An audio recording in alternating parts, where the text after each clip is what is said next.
Hey, how's it going, everybody? It's Zap Martin with the Martin Group, and I am here with a special guest, Miss Jeannine Nash from A Positive Choice. And, I asked Jeannine because she's an expert in her field, and so I wanted to bring her in and pick her brain on the topic of in-home placement in senior living care. I don't know if you know this, but right now the boomers, right, the baby boomers, their ages are roughly 55 to 75 years old. So that's a prime group of people that are generally homeowners and who are thinking about, should I move into a care facility or not? Should I stay at home? Is my home 1-story, 2-story? Am I getting tired of the stairs? Do I need to sell my home? So there's lots of questions that this age group, has to address. And like I said, Ms. Jeannine is here to help us understand how to navigate through those choices for that community. So welcome, Jeannine. Good to see you.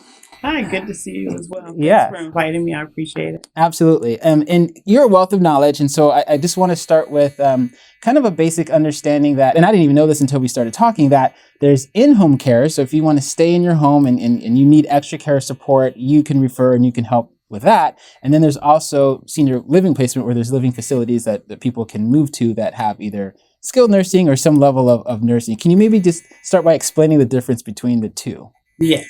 So at A Positive Choice, what we do is we specialize in senior living placement services and then home care referrals. Okay. By doing that, we provide each client with a full assessment. So during that assessment, that gives us the ability to figure out what their financial abilities are, what their healthcare needs are, also what their social needs are, and what their active daily living skills needs are going to be. That helps us figure out if the client needs to can bring in a caregiver into the home, or if they need to go to a board and care, into assisted living. There's independent livings and memory cares as well. Wow. In order for us to figure that out, we would definitely have to know what their healthcare needs are. So if somebody is, sometimes we call it wobbly walker, the wobbly walker, that person that's a little unstable on their feet. But at the same time, they can still get up and shower and things like that, but they're fall risk. Then sometimes you may want to just bring a caregiver into the home. I see. The caregiver can come in for a few hours, either 12 hours or 8 hours or 4.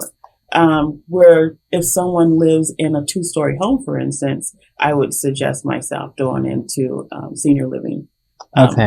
Say, for instance, an assisted living, so that way they don't have to do the stairs, and then you get that phone call one day that mom fell down the stairs. Right. We don't want that happening. Yeah, not at all. Then you got somebody that's full AM or PM care, which means that they need total assistance with everything that you do for yourself in the morning. To get dressed in the morning, shower, shave, all that. Then that person would probably be better off in assisted living or board and care. Okay.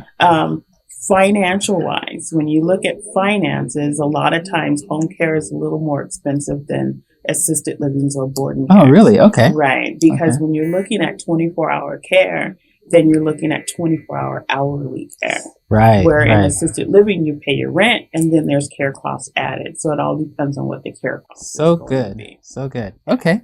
So you brought up a couple of good points. The fact that you do the assessment is super helpful, because you're not just taking a quick phone call and going, yeah, go for it, we'll send in home care, or yeah, you should go to assisted living. You're really looking at, it sounds like holistically, the medical condition, like you said, wobbly walker or whatever it is, and also taking maybe a look at their financial situation and seeing what is more affordable for them as well. So the assessment is really a way that you get to really look at what's the best case for, mom or dad. Exactly. Right. Exactly. And then we make sure that we bring a wraparound of services. So once we do the assessment, it gives us the ability to say, okay, this person may be suitable for home health, so they can get physical therapy, occupational therapy, speech therapy. They may be suitable for a mobile physician to come into the home. This helps them stay at home instead of going into assisted living. The mobile physician can also follow them into a board and care or assisted living as well. So can the home health agency as well. They may need hospice. We can refer them to hospice. They also may need to sell their home in order for them to get to where they need to go. True. So that's where we refer to a realtor such as yourself as well. Right. Yeah, that's good. And just the fact that you've thought through all of this with, again, where mom or dad needs to go is amazing. And I think it's super helpful. And resourceful, right? And for me, as a real estate agent, as a realtor, I love having connections, that are just intelligent and know the industry and care about people like yourself. So it's really cool that, that we have a chance to work together and help help these families. And like you said, sometimes they need to sell their house, and that's where I come in and work with you, and we work together because, they may not need to sell for 5 or 6 months. They might need to sell right away. Exactly. And either way, we can work together and help them out. So very good. Very good. Anything else you'd like to add for maybe the child, the 30, 40, 50-year-old child that has mom or dad that's 70 or 80, that maybe wants to learn more? What's a way that they can connect with you or get a hold of you if they want to, learn more about decisions that they can make for mom or dad? So it's important. So working with a senior living specialist, such as myself or one of my senior living placement coordinators, you can always reach us at 619-303-7159, or you can email us at info@apositivechoice.org, and we can provide you with, we can come out and see you personally. If you're out of town, we can always do an assessment over the phone, get an idea of what senior care needs that you may need as well, and go from there. Okay, perfect.